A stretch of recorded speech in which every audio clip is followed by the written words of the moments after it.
In 2003, I assisted the Mossbank and District Historical Society stage a historical reenactment of the debate between Tommy Douglas and Ross Thatcher that took place in my hometown of Mossbank in 1957. At the time, it was my hope that the success of the reenactment would encourage organizers of the upcoming 2005 Saskatchewan Centennial to make such events part of the Centennial plans. Although the reenactment didn't attract the interest of those planners, I wasn't quite ready to throw in the towel just yet. In 2006, I staged a festival built around historical reenactments in Mossbank that included another performance of the Douglas versus Thatcher debate, as well as presentations about James Gardiner, John Diefenbaker, and Georgina Binney Clark. This wasn't as successful as I had hoped, and I think this was mainly because reenacting events someplace other than where they had happened didn't seem to resonate with the public. So in 2008, I planned a series of events in different locations across the province, including Lemberg, where in 1928, Premier James Gardiner debated James J.H. Hawkins, an Indiana organizer for the Ku Klux Klan. If anything, the significance of this debate was even greater than the Mossbank event. During this time, the KKK was making inroads in all aspects of Saskatchewan society, including its political parties. It was feeding off of bigotry, intolerance, and ignorance largely directed at Roman Catholics and French Canadians, as well as Slavic and Asian newcomers. Many felt that because of the Klan's growing influence, it might have been better to simply ignore it and advise Gardiner against his ardent public opposition to the Klan. Gardiner, however, could not be dissuaded because he believed that silence was a form of consent and that the righteous can only fail by being afraid to speak. Historians have at least implied that Gardiner would have been better off doing nothing. He receives little credit for his opposition to the Klan, which is generally portrayed as ineffectual or even as having strengthened the Klan. Most notably, since his positions weren't identical to current understandings of multiculturalism or anti-racism, he and those who supported his battle with the Klan are linked to the KKK because some assume people from that time were less socially accepting than people today, making any difference between the KKK and Gardiner irrelevant. I look at it quite differently. While the debate was not the end of the Klan or racism, Gardiner took a stand against intolerance, exposed fear, and challenged hatred. He made a statement about what he believed Saskatchewan people valued, and he did so when it would have been more politically advantageous to do nothing.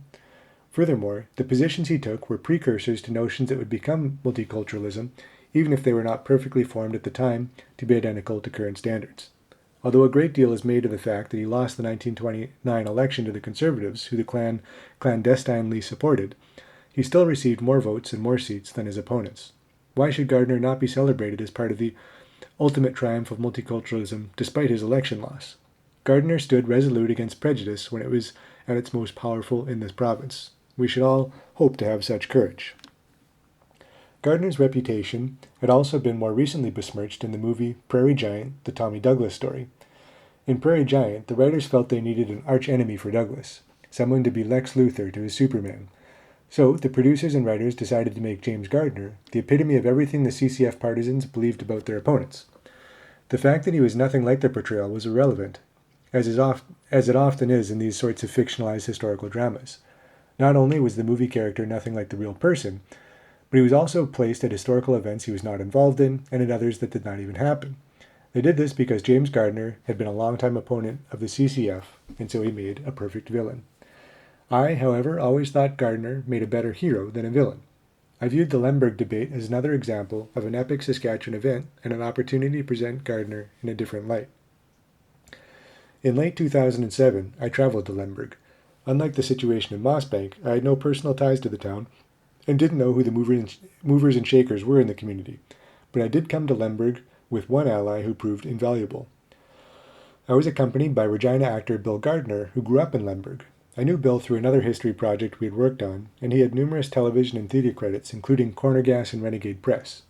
I thought he would make a great James Gardiner, not even noticing he had the same last name as the former premier. When I asked him if he would consider the role, he replied that it would be an honor, as James Gardiner was his great-uncle. With Bill's support, the meeting with Lemberg community leaders went well, and it was decided that James Gardiner versus the Ku Klux Klan, the struggle for a multicultural future, would take place, as serendipity would have it, on June 28, 2008, 80 years to the day from when the original debate took place. Unlike Mossbank, the original building where the debate took place, the town's first rink, no longer stood, so the two performances would take place in the Lemberg Community Hall instead. A local committee was formed to oversee the project, and a division of labor between the committee and myself was agreed upon and quickly put into action. Rick Patterson, a local businessman and entrepreneur, played a key leadership role and brought together a generally younger crew than had been the case in Mossbank. Key elements of the local committee included Lemberg Sowing Our Spirit, a local economic development association, and representatives from the nearby Motherwell Homestead National Historic Site that provided excellent resources and support to the event.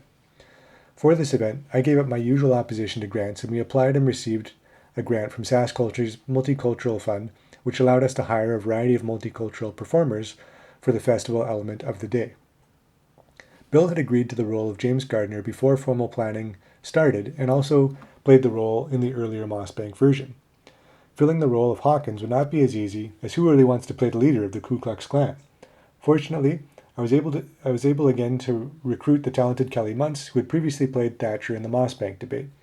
Although he kept a low profile in our media promotions because he understandably didn't want to be widely associated with the Klan, he approached the role with his usual professionalism, even perfecting an Indiana accent.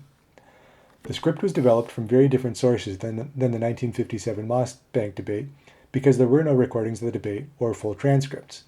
Newspapers of the time provided only a small portion of the debate, including some of the main points of contention, and informed readers that the debate lasted well over 2 hours, consisting of long speeches from each man. They also told us that the debate was moderated by William Henney, the deputy mayor of Lemberg.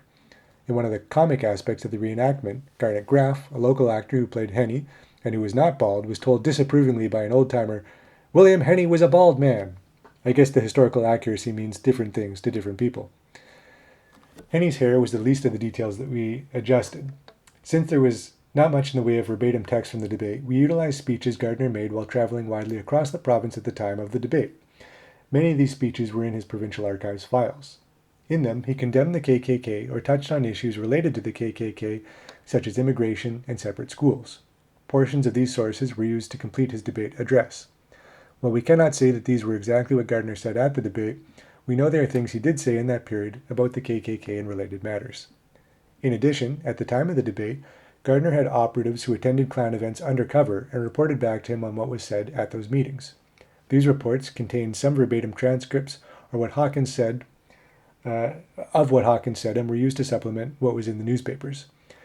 It is possible that Hawkins toned down his usual rhetoric for the debate, as his remarks to Klan supporters were incredibly inflammatory, and much 1928 audience in Gardiner's hometown would not have been sympathetic to them.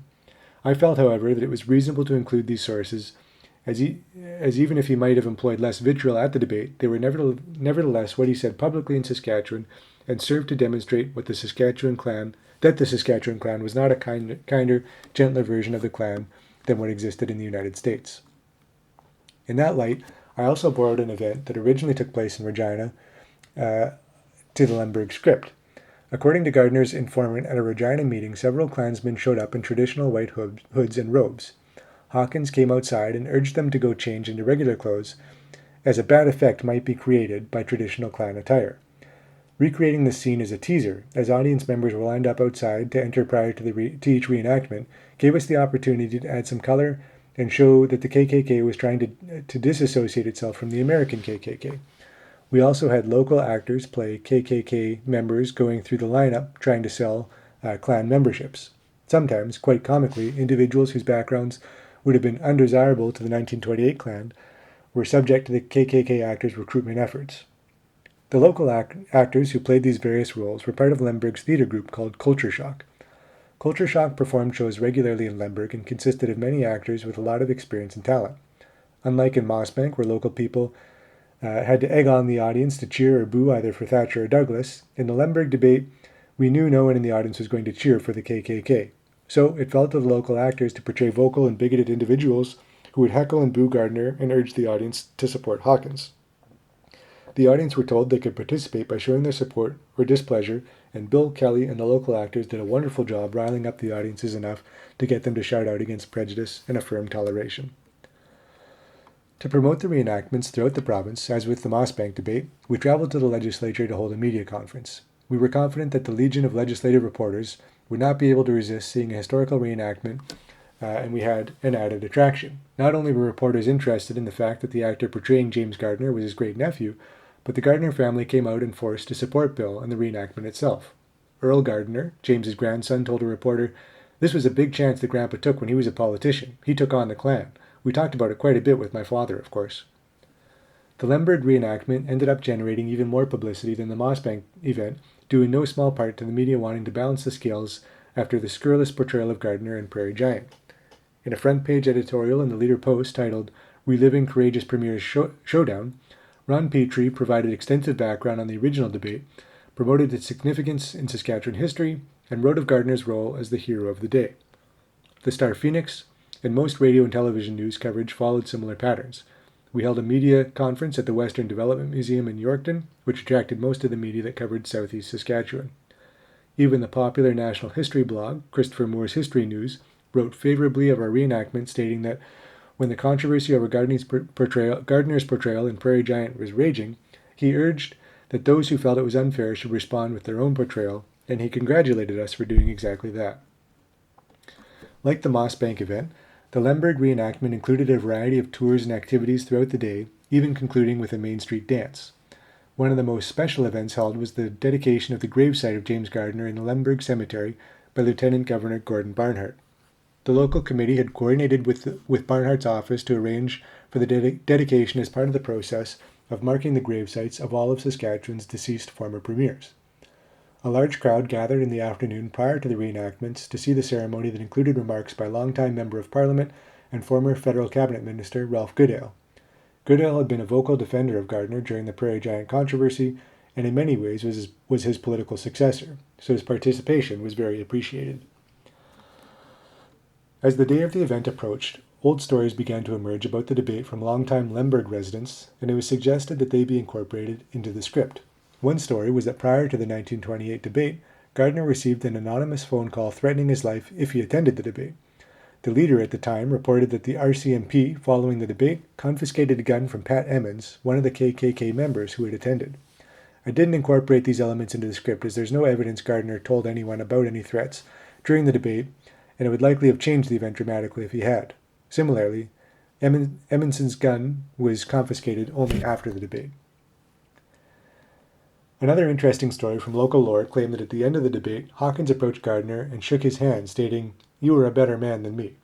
This seemed highly unlikely because of the damage that it could have done to the KKK, which was not only Hawkins' ideology, but his means of making money.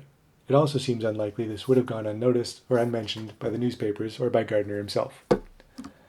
Like the Mossbank event, both performances were sold out, and most who attended came from outside of the community, providing funding for local initiatives and making it very successful as a tourism event.